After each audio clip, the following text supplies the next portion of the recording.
So yeah, thanks everybody for being here. Your time is valuable, and we're glad that you could be here with us today.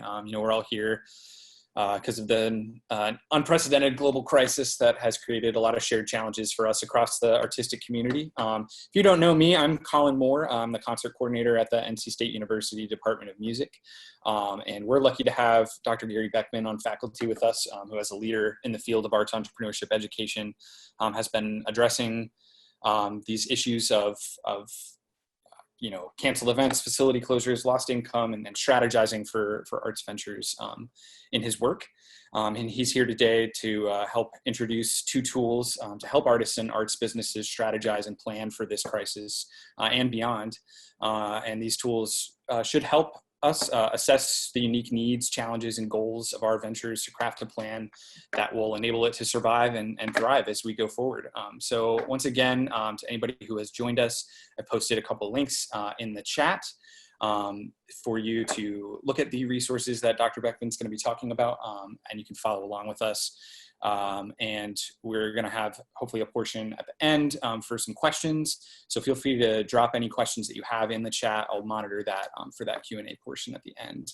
But I'll go ahead and turn it over to Dr. Gary Beckman.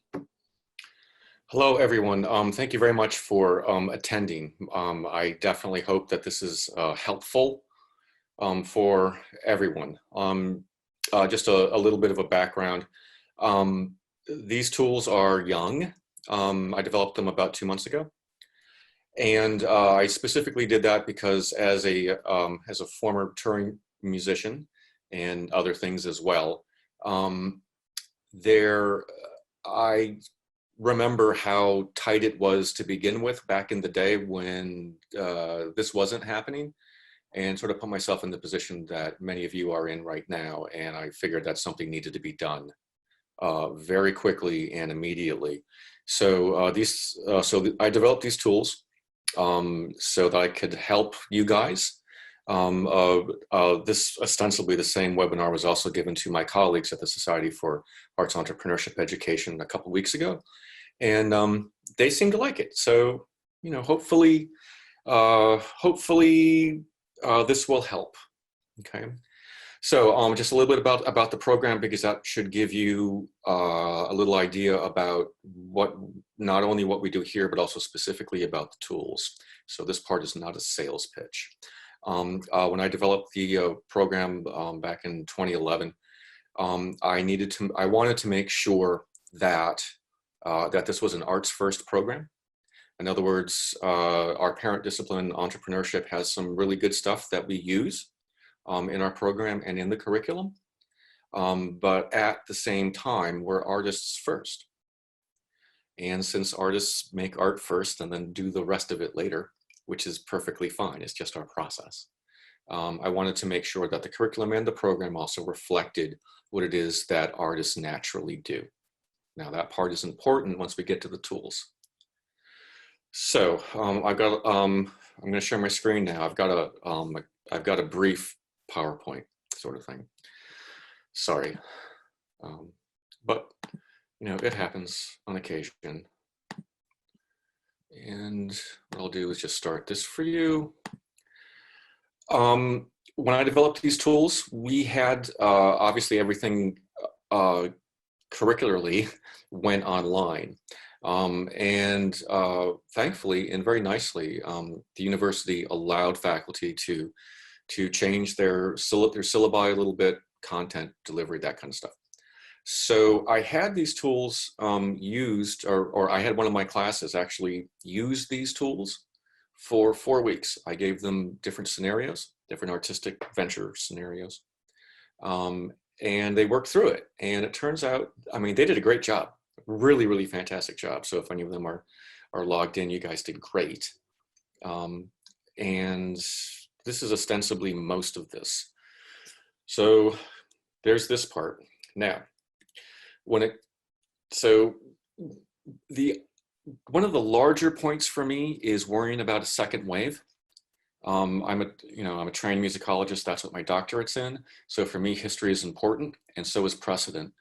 I don't know about you, but I'm worried about it. And my biggest fear is that we will get through the summer with some semblance of a reopening, and some artists will, and some arts ventures will kind of get back rolling, and then all of a sudden be hit again in the fall. And that may not be survivable for a lot, and that just scares me. So that's another reason why I wanted to do this. So as you might guess, I was able to do some research. I couldn't find a crisis management plan for an independent artist anywhere. There was one really good master's thesis about that, but that was more for our arts administration folks, basically those who run nonprofits, like nonprofit venues, symphonies, ballets, stuff like that. So their crisis management is much different than what an independent artist would have to deal with. Now, I think why we don't see this for us in the arts is specifically we are trained to create art. We're not trained to operate businesses. This gets into why arts entrepreneurship programs, in my humble and very biased opinion, are really rather important. Now, the interesting thing about this, and I've thought this since I was in my 20s, we tend to be poorly paid. If you count how many hours it takes to do what we do, all of the stuff that people don't see, that our markets and audiences don't see, we don't make a lot of money. And this said, we do live in this low-grade economic crisis every day, and we don't call it that. And perhaps now is the time to really, I guess the best way to say it is, let's call it what it is. Many of us have been living in a low-grade economic crisis, no matter your art form or your venture, for a really long time. And we just sort of accept that it is what it is. Well, that's true, but that's still at the same time, that anxiety, whether it be, market development, art product development, whatever it is, it's still anxiety provoking. And this makes it even worse. So hopefully these tools will help. Here's some definitions in case you don't know. Crisis management, this whole crisis management thing actually originated out of the communications school, as I understand it, specifically to handle crisis in communications. We all know what a crisis is, I think. This idea of crisis management is what you think it is. How does an organization manage a crisis? That's all it is. There's nothing special about it. This may be a new term. This is from this world, and also from the business school as well. Business continuity. Okay, so when one is in the response phase, I'll talk about this in a minute. When one's in the response phase of managing a crisis, continuing the business continuity is one of typically your most important goals. In other words, making sure that the lights are still on in whatever form, but that it's still continuing. This is another important phrase. A situational assessment. There's one section of it, about 25% of the tools are about this.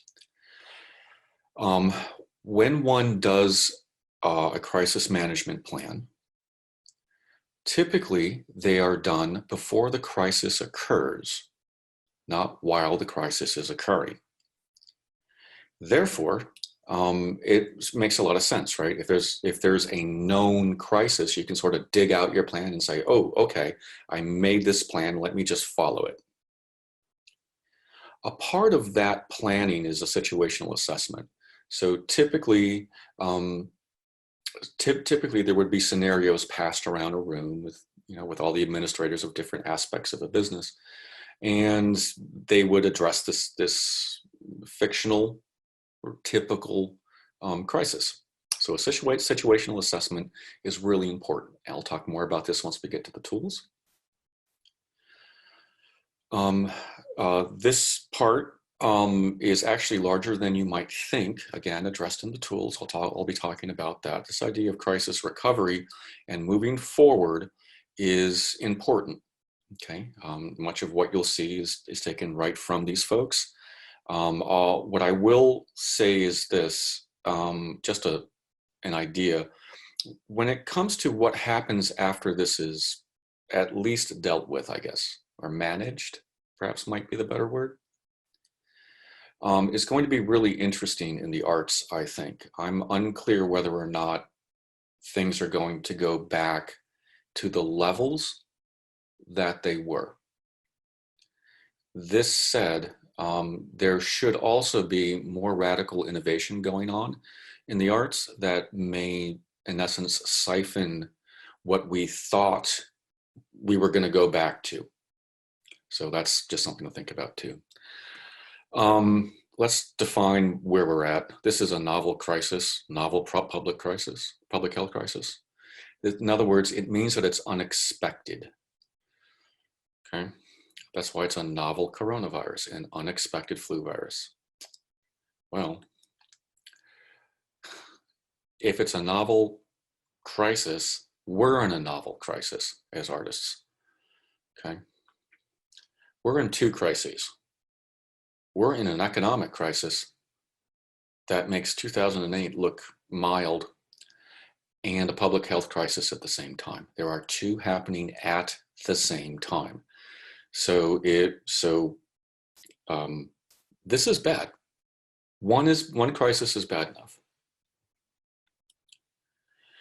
Now, it is true that there is some adapting, improvising, and innovating going on in the arts community.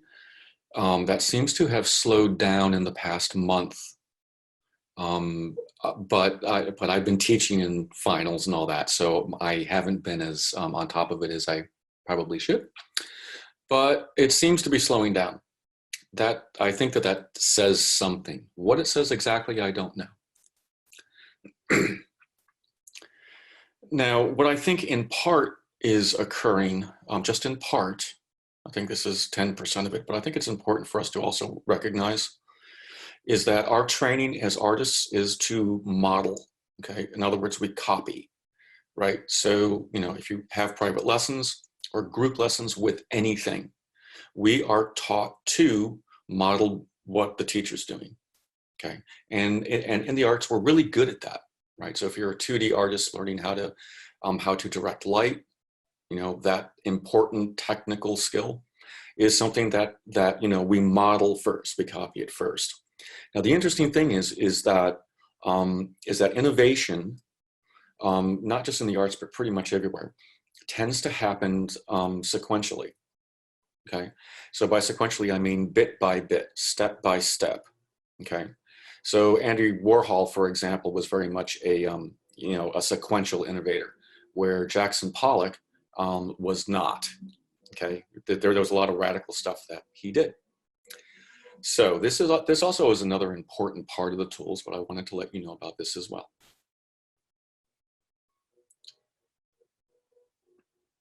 Wow. Okay. So yes, there are solutions emerging, but like I said, they seem to be slowing down. Now, the interesting thing about this is that since the crisis happened so quickly, and now that we're a bit more used to it, things are sort of settling into, we're trying to settle into a routine. That means that these tools can be used to not react, but to plan. If it does turn out that there is going to be a second wave in the fall, that means that we have the opportunity now to actually use these tools for what they're intended to do, to prepare and not react.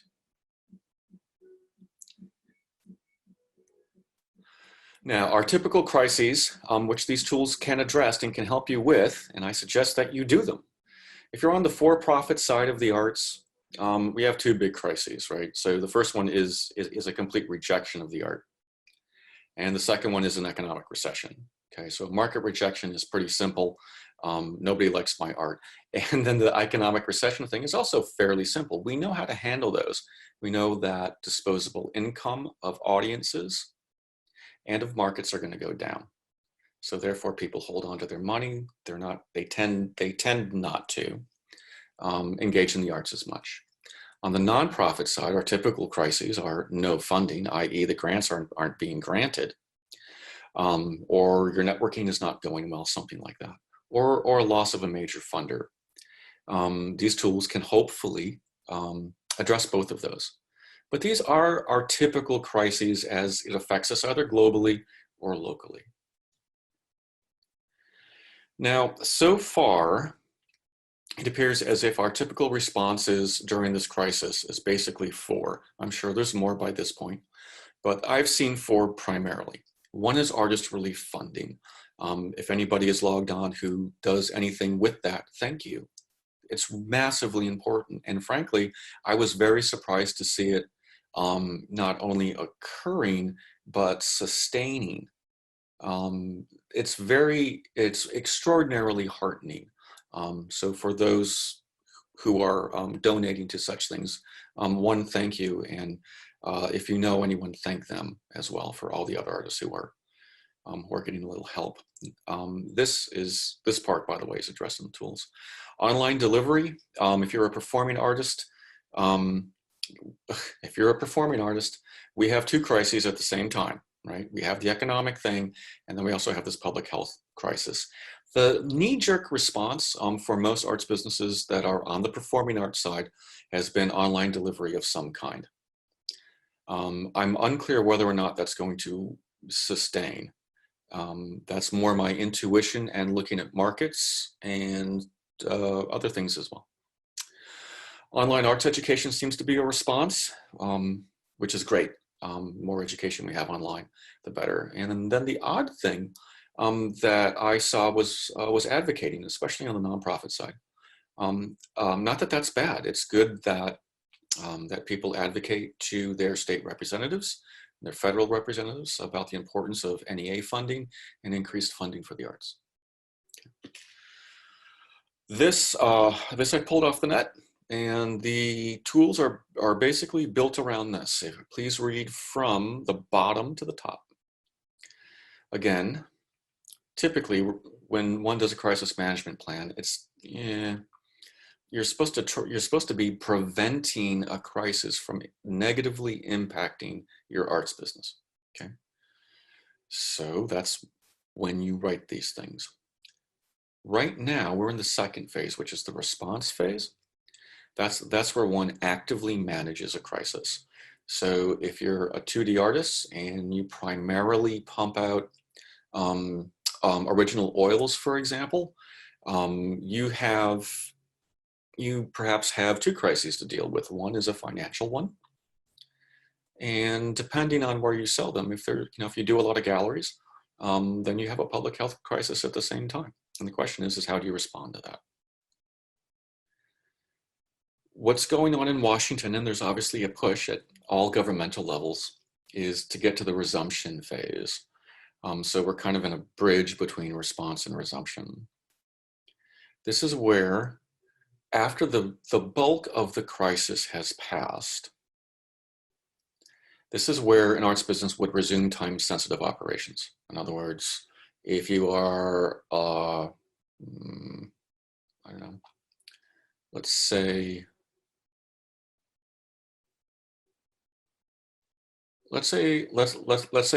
you are your standard rock band.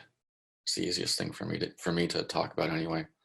To get into the resumption phase does not mean that you play gigs. The resumption phase means, are the venues that I typically play at still working and operational? And are the same people still running it? And lastly, what is going to be their resumption strategy as they resume their stuff? Okay. Recovery phase, that's the less time-sensitive operations for a band. That's getting ready to perform. And then finally, restoration. That's when things kind of like go back to where they were. Okay. So that's that part of it. Okay. So now you're prepped.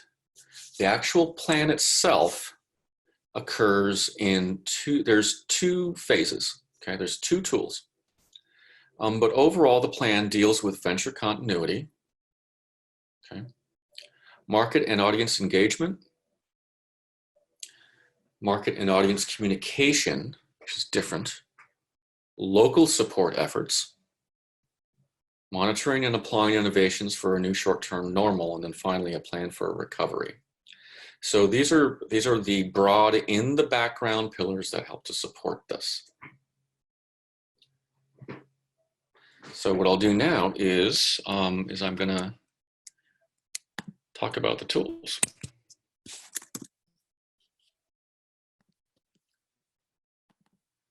Okay, so this is the first tool.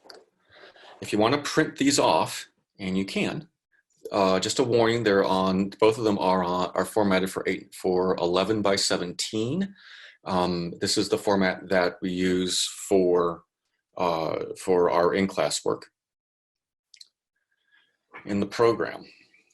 Now, this is modeled off of the business model canvas, which I hope some of you are familiar with. If you're an arts entrepreneur, you've probably seen this thing.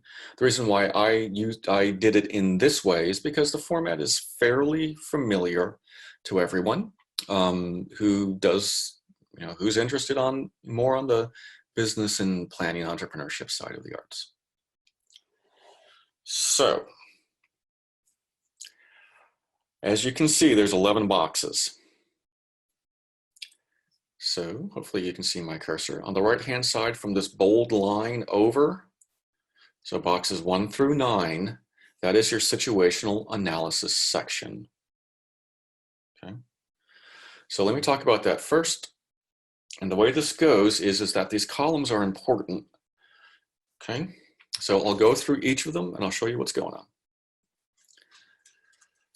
So this is an arts first program. I'm a firm believer in that the aesthetic experience that we as artists, musicians, what we provide is far more valuable than what our markets or our audiences, really understand. I think we know sometimes. I think in many respects, even artists don't know exactly what they're doing. Which I think is great. It's the beauty of art and really the hidden magic behind what it is that we do. And that is really, really valuable. So our first box over here is just simply identifying in a situational way. In other words, your situation is what's happening in the present. So this first column deals with what's happening in the present, okay? All you have to do is simply answer the questions. Precisely identify the art venture, product, or service, and you'd be surprised how many get stumbled up on this first one. That should be fairly easy, I hope. Okay, that's just the surface stuff, what happens extrinsically or externally. Again, the next question is it a for or nonprofit venture? That helps you, that provides a frame for you as you move through. And here's the most important part, in my humble opinion, because this is, I think, how we're going to survive. What aesthetic, educational, or other value does the art, product, or service provide to arts consumers? This is, I would suggest and urge you, if you do work through this, please do not just run through this last question. Give it some time and let it marinate in your head a bit and actually objectively observe what it is that you provide your market or your audience. That will be the innovation core with which hopefully you'll reach your goals with this. Okay. So with the first box, once we understand what it is that we do or what we provide, the second box is the crisis. What kind of crisis is this? So as I said before, these tools can be used for different crises, right? So in our present situation, if that's how you want to fill it out, this is an other crisis, I guess, one public health crisis. The reason why that's there is to simply focus the mind, okay? Goals. Now, this is an interesting one. What are the big picture goals of the venture during the crisis? Most will simply want to survive. For those more entrepreneurially and more risk happy, if you think risk is exciting, This is perhaps not an opportunity to survive. Maybe this is an opportunity to do something different. Put the goals down and be really, really specific. Okay, if your goal is simply survival, that is a good goal. I get it. But at the same time, if you feel as if you can move forward with other goals in the context of this tool, put them down. So this first column, boxes 1 through 3, just basically gives us a meta. It helps us understand exactly where we are on a meta level. The second box, the second column, is more about the venture itself. Now, the suffix of our field, entrepreneurship, is also our parent discipline. So when we're talking about money, we need to talk about money. Okay, the revenue sources box is, there's a couple of, I think, really important questions, like the second one. What revenue sources are impacted? It could be ticket sales, it could be online sales, whatever it is for your specific arts venture. The harder thing to say is how are they impacted exactly? To simply say that ticket revenue is non-existent, that's nice, but the question is how?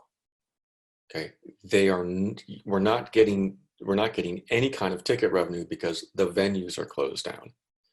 Okay, this again helps to, I hope, provide the beginnings of some linkage with the other boxes, specifically with number 2 in my example. What we're trying to do with the situational analysis is not only lay out horizontally what's going on, but also at the same time try to link and make sure that there is some continuity between the box that you're answering and something that happened before. The revenue sources are important because we do have to be serious about this. Okay, even if the goal of this is to expand. Next is the existing infrastructure aspect of it. That's box 5 in the middle. Okay. Some arts businesses do have infrastructure, studio space, brick and mortar. Sometimes, depending on the art form, there could be a lot of equipment involved. Employees are also, a part of this as well. And the relationships that you have with your market, with your audience, is also a part of the infrastructure of your business. It's not tangible infrastructure, it's intangible infrastructure, but it is infrastructure nonetheless. These are, after all, the people who keep you afloat. The next box is key partners and suppliers. Okay. Most independent artists deal a little bit with partners and suppliers. Typically, if you're a fiber artist, for example, if you're a fiber artist getting your raw materials, that's important. Okay, if you don't have that, you don't have any art. There are other partners that many of us deal with on the performing arts side of things. We start to deal with venues, for example. They're our key partner. This second column specifically describes the venture itself. This is the hard and fast, rubber meets the road aspects of a situational assessment. Sorry, I'm going fast, but it's being recorded, so you can stop and check it out. This next column is about responses. Okay. I'm a big believer in marketing. I'm a very big believer in that. If you're not spending a lot of your ventures profits on marketing, I think you're making a big mistake. So we want to know what the market or audience reaction is to the crisis. Not necessarily to your venture, but what is the reaction to the crisis? That's a different question. Okay. So as we saw with the GDP numbers, which were frightening, we kind of know what's going on. In essence, our markets are holding on to their cash, their disposable income. Okay. Now, the next question is, when is it expected to return in the short, medium, or long term? My guess is that as soon as we have a vaccine, then everything will get back to something looking like a new normal, okay? But their reaction could also be contractual. They could, because of many reasons, unemployment specifically, if there's no disposable income, they could simply be abandoning the arts venture period. Getting that on paper is important. Next is the initial response. What is the business's initial response? Having that on paper is also very important. I would suggest this strongly. Please don't reduce prices. When you do that, you devalue not only your art form, but every other artist's art and art form. It's bad enough that we have to deal with an extraordinarily flooded market, and a market who can't sort through it because there's just too much. There's just no way to do it. Please keep your value intact. If you're going to do anything, offer more value. And finally, your competitor's response. Your competitors' responses.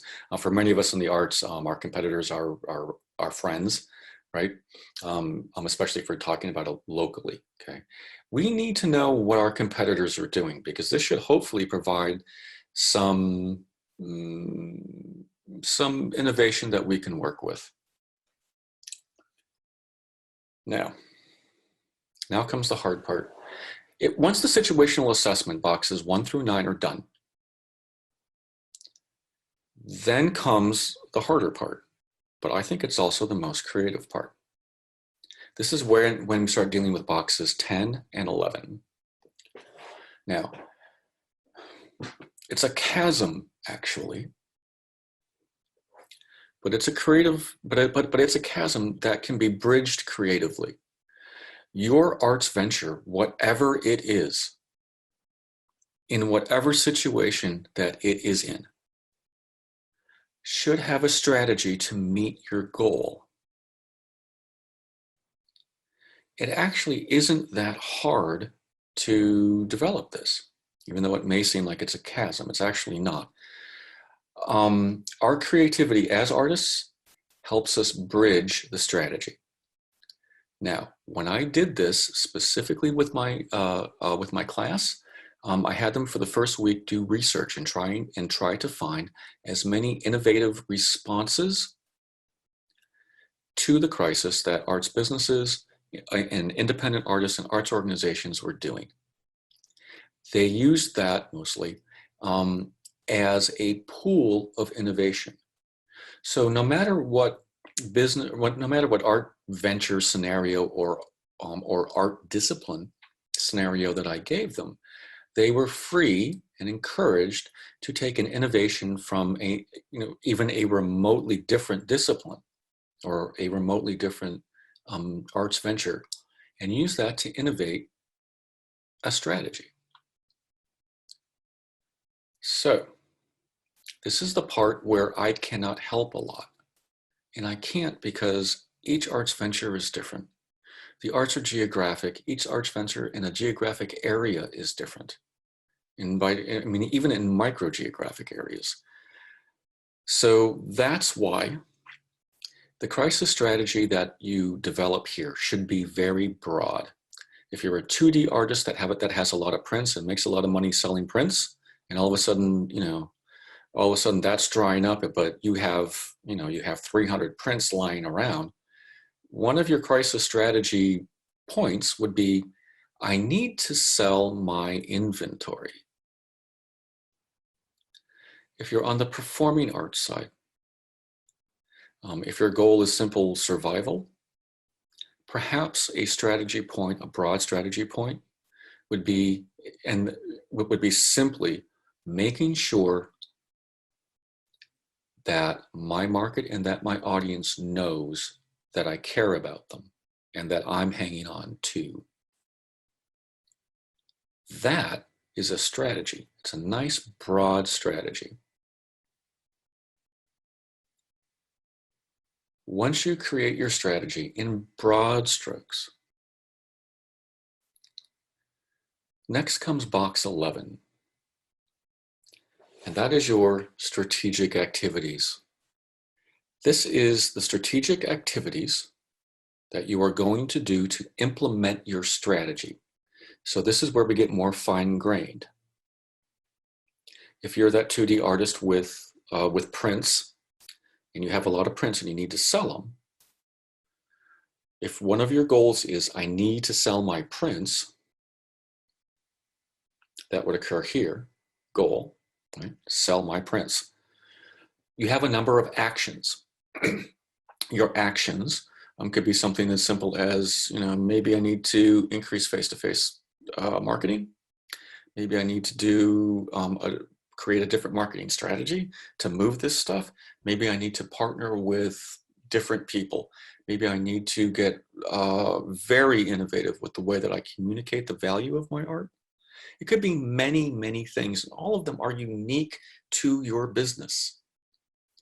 This said, I'm a very big believer in that in box one.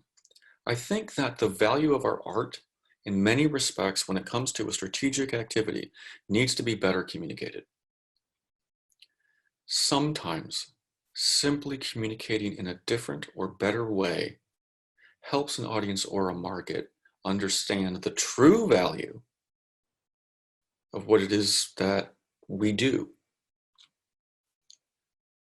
Now, this first tool, this just describes a strategy. A strategy is not a plan. A strategy is, I want to do this. A plan is, how do I do this? Now, for us here in the arts, having a very broad stroke kind of crisis strategy to meet our goals, having a broad view, a broad idea is a great thing. And having a list of strategic activities to sort of make that happen is cool and it's great, but it's not a plan. This is where the second one comes in. Let me get to that one. Oop. I think we got that. Okay. This is the big one. Okay. So the idea here is this is the second one. Okay. So this is the management canvas, i.e. the plan. And it's laid out exactly the same way. Okay. Boxes one, in this case, it's boxes 1 through 7. Everything from the bold line to the right, we fill that out first in order. Okay. And then we move to 3, then we move to 8 and 9. Let me make this big again. Now, as we fill this out, as you fill this out, I'm thinking I'm back in the classroom again and I'm using the wrong pronoun. As you fill this out, you need to keep in mind and to answer the questions in the context of your strategy and those actions.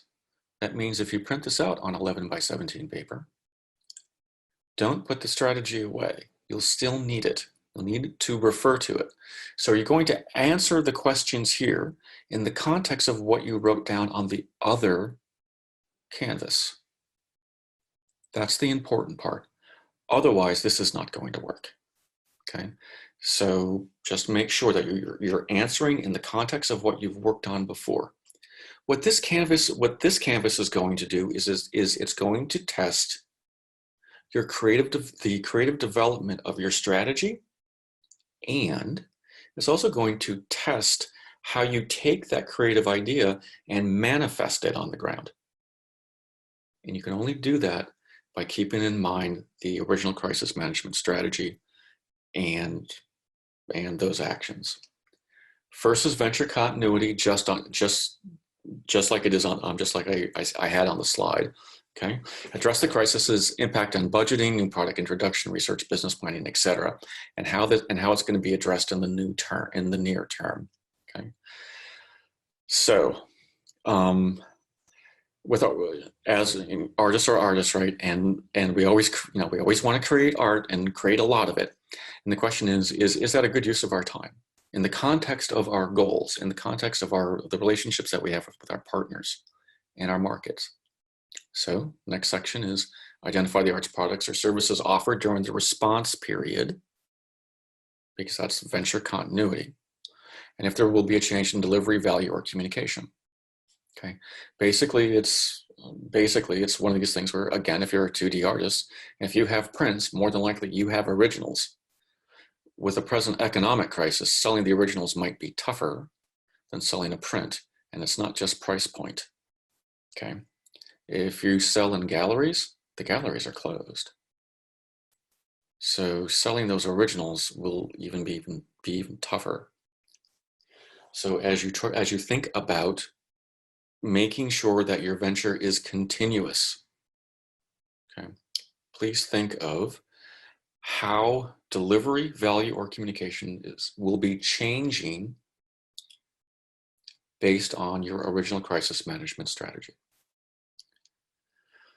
Second box is audience and market engagement. Okay. Here's a problem. How will the venture continuously engage their market without over-engaging? And I'm not talking about emails. What I'm talking about specifically is value development. If I'll change to a 3D artist, or let's say you're a fiber artist. In essence, if you're making wall hangings, that's really great. And I think that's amazing. And a good response right now may not be to make a lot of these and just start posting it on your social media.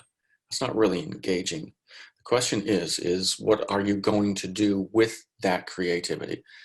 What are you going to do with that, with the value that you provide as an engagement stream? As an engagement stream. Having multiple engagement streams is a good thing. Okay. This is where the innovation comes in. Okay, what innovations will the venture employ to engage the market more effectively during the response period? Innovation and value. This will be where, if you, sorry.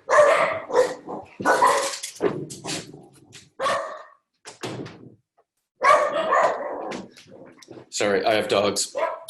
This will be where any kind of value as it gets expressed in new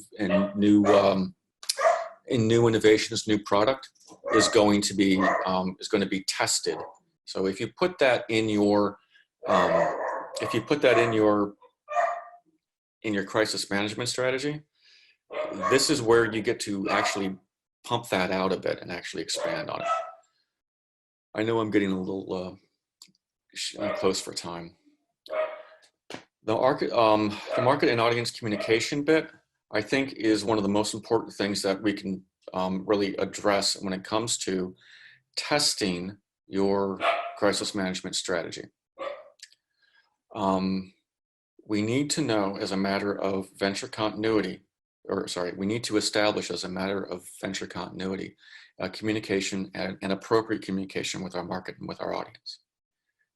But remember, they're stressed too.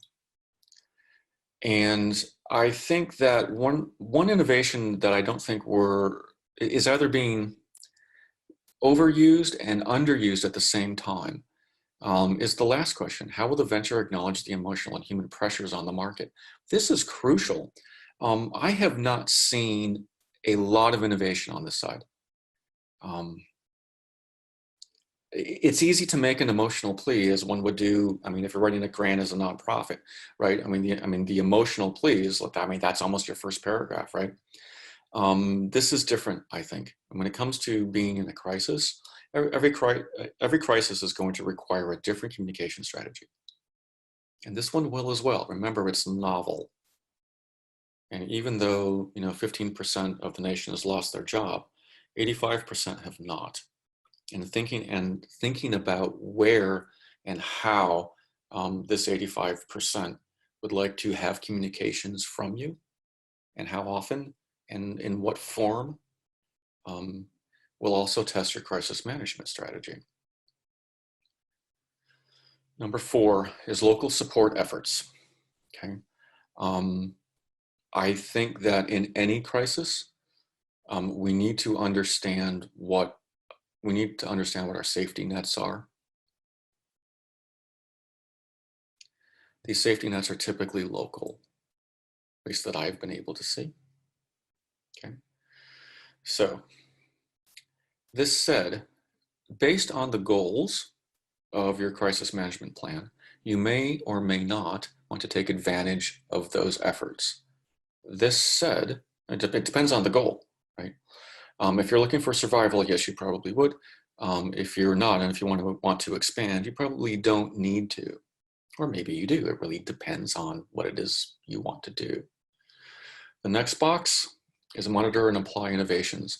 I'm a firm believer in that with something that's new and unexpected, since we are trained the way we are, I think it's harder for us actually to be objective, to be creatively objective, and still at the same time understand the ecologies of which arts businesses live in. And there are many. I teach them and developed a whole thing, and I'm writing a textbook about it. It's very, very large, which is why we need a pool. I would suggest everyone create a pool of innovations that they can perhaps use as a strategic action on the last canvas. Next box over here is recovery planning. Those are the three remaining, I guess, building blocks of that triangle. Okay. Planning for recovery is as important as responding. It is, and this field of crisis management has proved that, and good for them. And I'm glad that they told us that.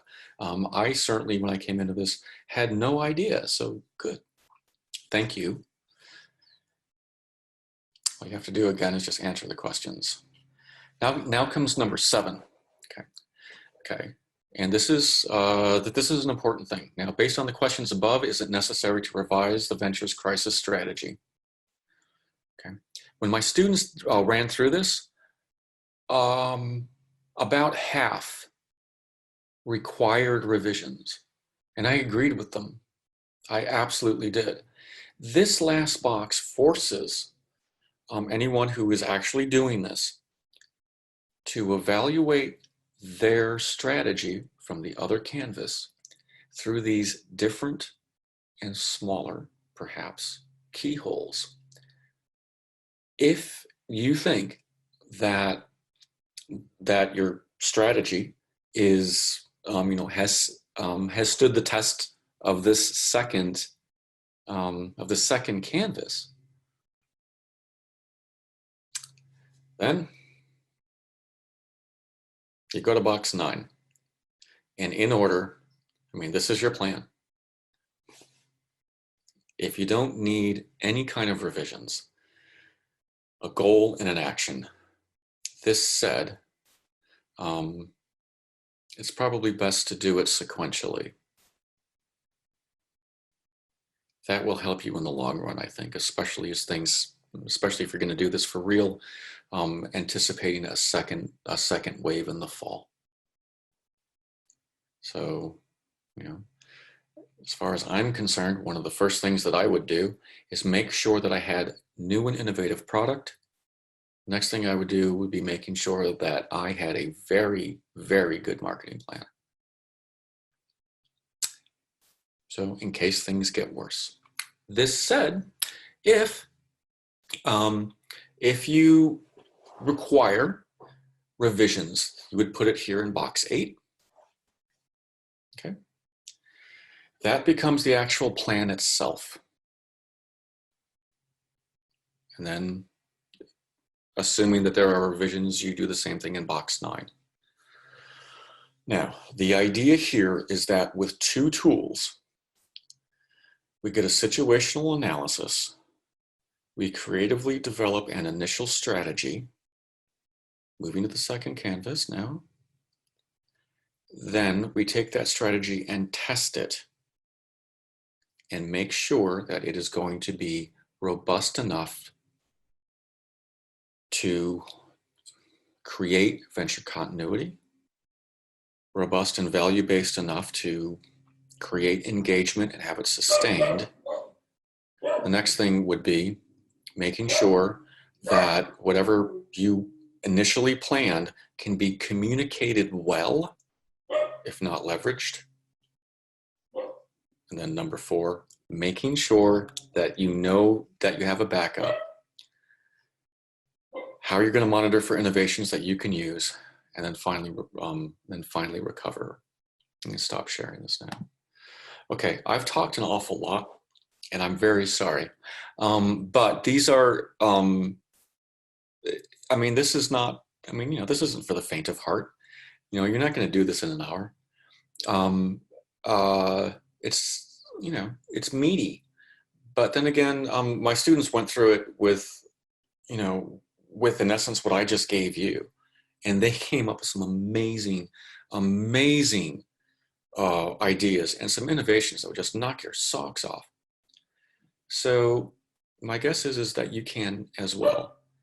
I'm sure that with that given the title of this, that some may have expected that I might have some quote unquote answers on how to deal with this as an artist. I don't have a lot, but I will tell you that I'm really concerned about the distribution channels. Everybody went to internet, and that has decreased quickly. So if you're a performing artist, here's a channel for you. Subdivisions. HOAs typically subdivisions have common areas. You can socially distance in these areas now. You can have a socially distanced art gallery. You can have a socially distanced acoustic, probably, concert. How you will get paid? Well, if you're a 2D, I mean, it's going to change for every venture and for every art form, right? But that is that's a venue space. I mean, you know, there isn't a lot of money here, but it's an alternative distribution channel. I think that's important. So that might be an option for some. On the nonprofit side, I mean, there's many, right? If I were a nonprofit, an arts nonprofit doing something, one of the things that I would keep my eye on and spend the majority of my time on, honestly, is I would be preparing art for when we can open. And what I would be doing now is I would be nurturing relationships like crazy. I know many are, but I would do it and think about doing it in a very innovative way. Okay, so I'm going to go back to the HOA thing. That's a distribution channel that I've not seen. And I think that is, I mean, we need venues. A restaurant is a venue. We need venues. That might be a good way for some. It's the safest way to do it. It's outside, et cetera, et cetera. Indoors are tougher. Okay, I'm going to shut up now and ask Colin if there are any questions. I do hope this helped everyone. Thanks for sharing those tools and all that information and those thoughts, Dr. Beckman. If anybody does have questions, you can drop them in the chat, and we'll go through them as we have time for. But thanks everybody for being here and for listening. I found it helpful. It's good to have a roadmap. Kevin Wright from University Theater just dropped a question in the Q&A here for examples of outcomes for folks that have used these tools. I know you spoke some about what your students were coming up with, but have you heard of any other outcomes that have come out of this? Any other outcomes? I did give this same webinar to, like I said, to my colleagues at SAEE. They're going to be using it. This is new, right? I mean, it's a new tool. We were able to use a real life example of an arts nonprofit for our last week, and a very innovative and entrepreneurial arts nonprofit. In essence, that nonprofit was doing everything that we would suggest in our arts entrepreneurship minor. And the student's job was to innovate even further And I think what they ended up doing for the most part was preparing for the future. And I thought that that was the most, so that's like crisis recovery phase box, right? That's the most important one. That was the one that they centered on. And I think that that was, I think that that was telling as far as, as far as how these tools will get used. So in other words, I'm saying if you have a very innovative arts venture, when you run through this, and if that arts venture is continuing to add engagement, i.e. more value, that the further along you do it, as you repeat this process, if this is what you would like to do, as you repeat, as you go through it, eventually you will get to a point where everything is shifting towards the future. That to me is a very interesting outcome of the tools myself. I thought that was fascinating. I'm a geek about this stuff. Great. Another question, sort of similar from Marianne Caruth, is if you have an example of maybe a finished set of canvases that you feel comfortable sharing, or Sure. If you go to the SAEE site, those are my colleagues. So you would get to see the 3 or 4 different scenarios that I gave my students. I gave them a situation on paper and a situational analysis on the strategy. Their job was to create a strategy first, and then the implementation. So that would fill out the strategy. And then their job was to fill out was to run through the plan. Those PDFs are there. You can check them out. You will notice that their plans are basically just simple Google charts. That's because I wanted to give my students time and space to actually develop these things. So you can go there and check them out. And I think you should, because there were 4 very different scenarios, extremely different scenarios. And it's just really, really hard to really link down or really nail down on one thing that they did other than this last one. But they're great. Check them out. And check out the Society too. There's about 150 of us educators. So there's over 100 programs in the country. And, we do have a society, and, we care about working artists. It's what we do. So, we do a lot.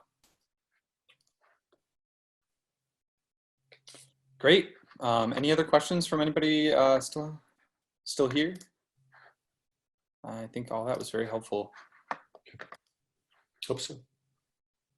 I'm not seeing anything new come in, so I just want to thank everybody else for their time, for hanging out with us and listening and sharing ideas, and of course for Dr. Beckman for coming up with these tools and discussing them with us.